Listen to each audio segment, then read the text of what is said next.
Hey, what's up, bandits? Welcome to my channel and to this video. Thanks for clicking. I'm here in my kid's bathroom and they're finally old enough where they're not going to destroy everything. So we're going to do a little upgrading. I'm going to switch out the bathtub and the shower trim and handle piece, the shower head, and the spout. Get out the old chrome pieces. I like chrome, but it's got to go. We're going to be replacing it with a new product, a brushed nickel product from Moen. Comes with the handle and the trim piece, the shower head, and the spout. I'm going to show you how to install this from start to finish so we don't have to call a plumber. Hopefully we don't even have to turn the water off if all goes well. So stay with me, you'll not want to miss a single step. Now I'm going to divide this project into 3 different videos for you to make it a little easier to follow. You can check the links in the description to find those specific videos. The first video will be how to replace this middle of this trim piece and the handle here. The second video will be how to replace and install the shower head. And the third video, I'll focus on the spout. So this is the first video. Let's go ahead and get the handle and the trim piece, the old one out of there and the new one installed.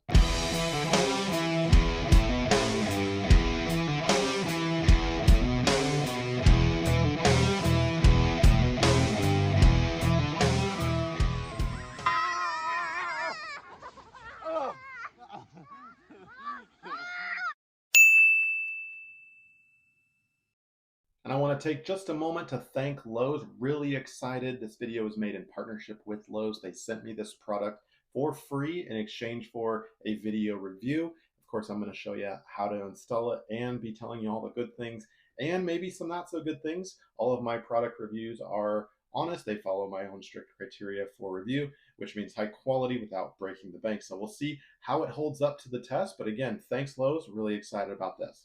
Now, before we get started with the installation process, let's get the product out on the table. We'll unbox it for you so you can see exactly what it's like, how it's shipped, and if there's any damage, and what you can expect when you order this product yourself.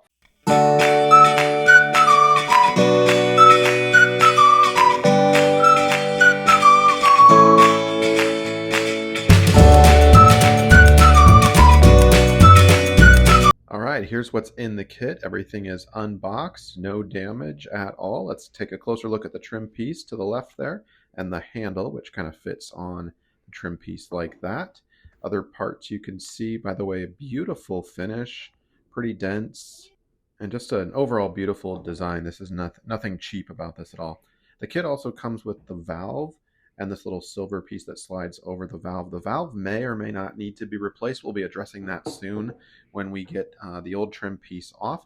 And there's a little cap here if you're just doing a shower installation and not the bathtub. No spout, in other words, and your plaster ground. Now, before we get too far into this, I need to take this handle off. This will be my first step. There's a little hole right underneath, and there's a provided Allen wrench in the new kit. I recommend you open that up and use that one because these set screws can be kind of not standard sizes. Here's a better look at the hex screw that's holding the handle into place. So let's take a look at the handle, the new handle, and the set screw so you have an idea of kind of what that looks like. Don't forget about this plastic piece, the handle adapter piece, because that will go through there and through the plastic, out that side, and up into this bar. So this is the screw that you're going to be backing out, basically, with that plastic piece, of course, in, but just so you understand what it looks like. Now, in my case, the screw was completely stuck, and actually the hex nut, I stripped it out completely. And this could potentially be the most difficult part of the entire project. I ended up having to drill out the entire screw. You can search on Google for how to remove a stripped hex screw if yours ends up being stripped. All right, I made it through. Drilling is not the advised way, but with that screw basically released, however you got it off, the handle now should remove from the trim piece. So there's kind of what it looks like, and the black piece is also undamaged except for the screw hole. So the black piece obviously does not come off because there's a screw there, but the idea is to pop it free from that. So mission successful, we got it, baby. Now I gotta clean up this mess before my wife gets home, my kids. Because I drilled out the hex screw, there's metal filings everywhere. Okay, with that removed, we can proceed. Notice the valve is off. We can proceed by taking out this screw right here.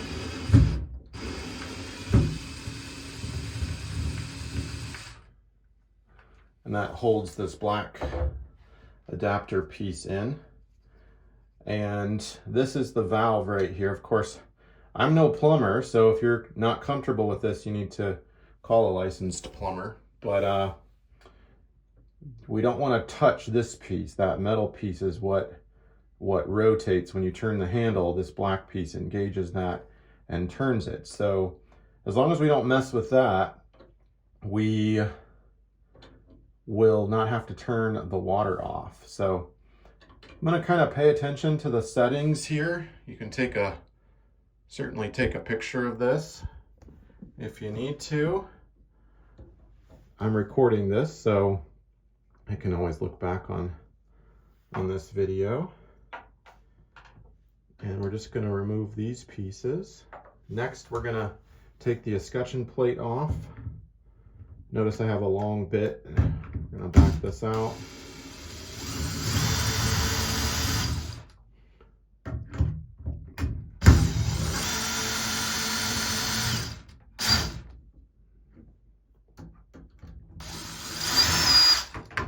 These will be a little longer screws because they've got to reach all the way through the fiberglass here and latch on to the valve.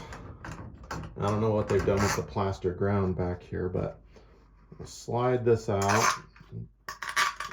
This can be donated. Still looks pretty good. Somebody might prefer chrome. All right, there's the plaster ground. It's a pretty thin piece of fiberglass, so that was done correctly. I think we can use this existing fiberglass ground here, or fiberglass, the plaster ground.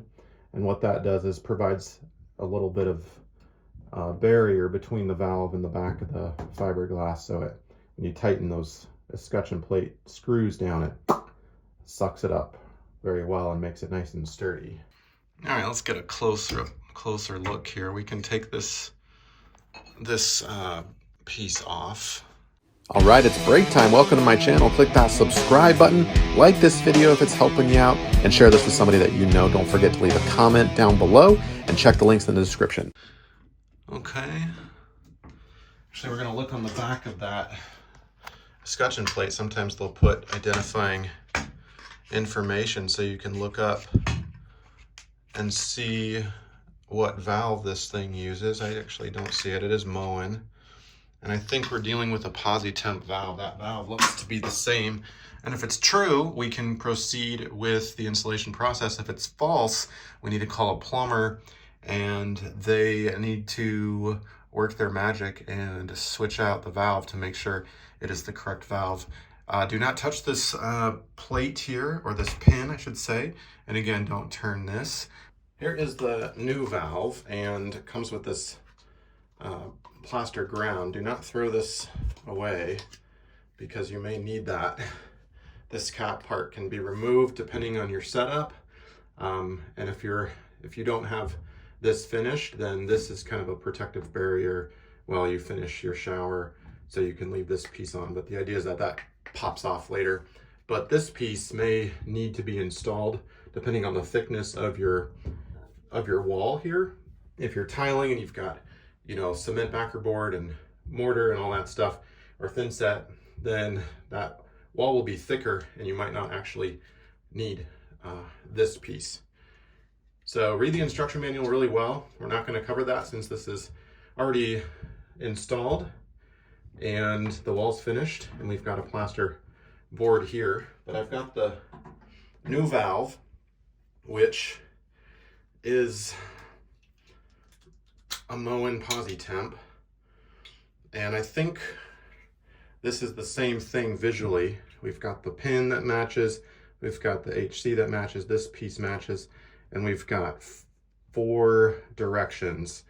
Now, if you're not doing your spout, then there's a cap that the instructions say you can basically cap this lower one if you're just doing the shower and not anything else. But I don't think we need this. In fact, let's put the new valve down and we will put this over. You can put some gloves on because it's kind of sharp, or you can just use your kid's towel here. You won't mind. All right, I think that's all the way back. Before we put those inner pieces back, we're going to put the escutcheon plate on, the new one. And here are the long screws. We're going to reverse the process. This needs to go through here, needs to go through the plaster ground and into the metal valve back here.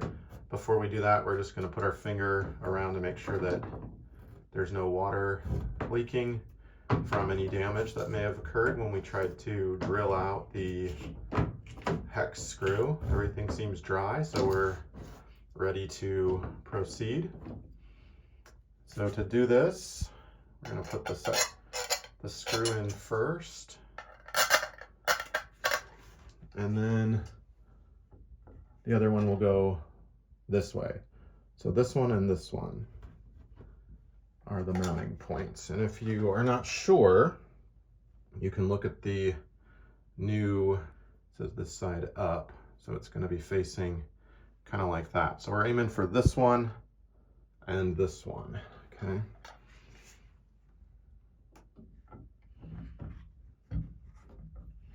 Okay, I think we have contact.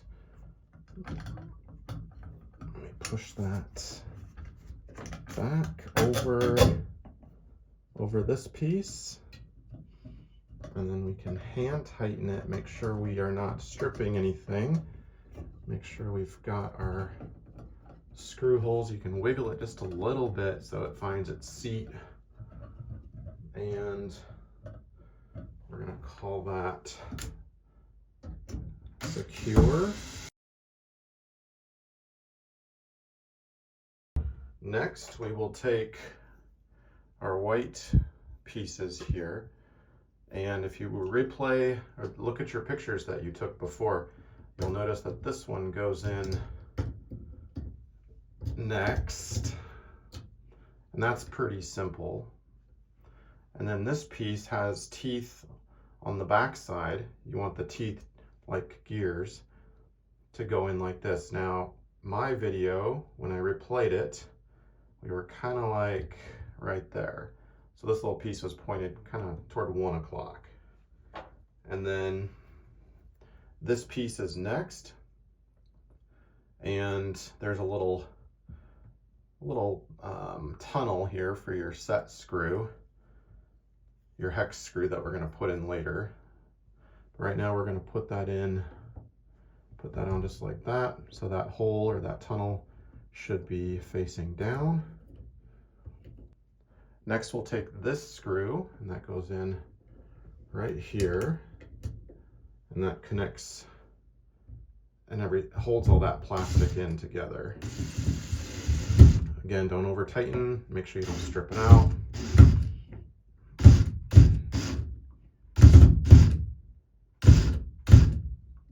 Should probably use this regular screwdriver as opposed to this, but we are secure. And then the new handle, look how beautiful that is, will go on with this hole facing down, your handle down, and do not turn your handle yet, but we're going to slip it on like that.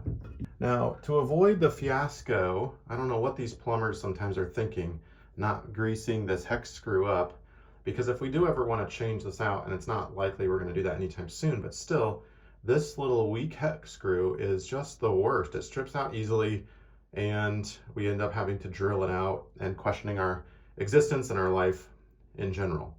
So I'm going to go down to the garage and find a machine bolt that basically has the same threads, it's the same length, but has a Phillips head or a Torx bit head to it. And that's going to make life a little easier for the next person, or of course myself in the future, if we're still in this house and we want to switch this out. So here is the hex set screw that we're not going to be using. I just went down to the garage and got a little lucky here, and this is the one we are going to be using. It's pretty much the same length, and again, it's got that, I think, better head that will be a little kinder in the future. So what we're going to do is take the new handle here.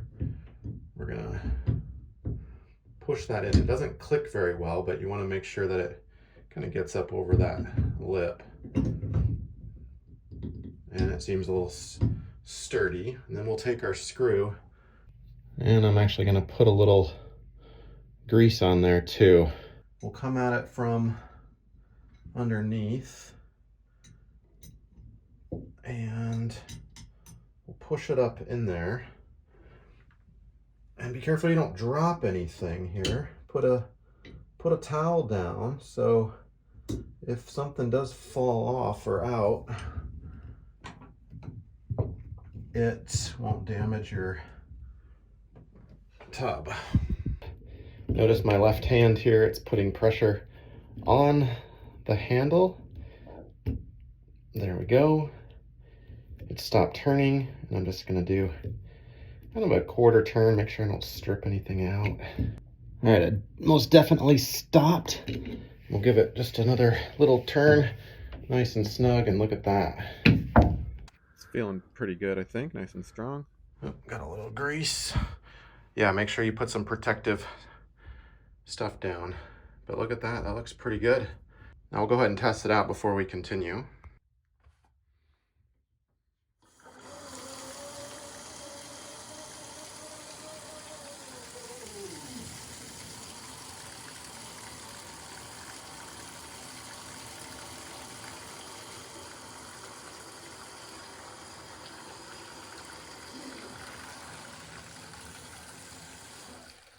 Oh yeah, very nice. Nice and smooth, super high quality.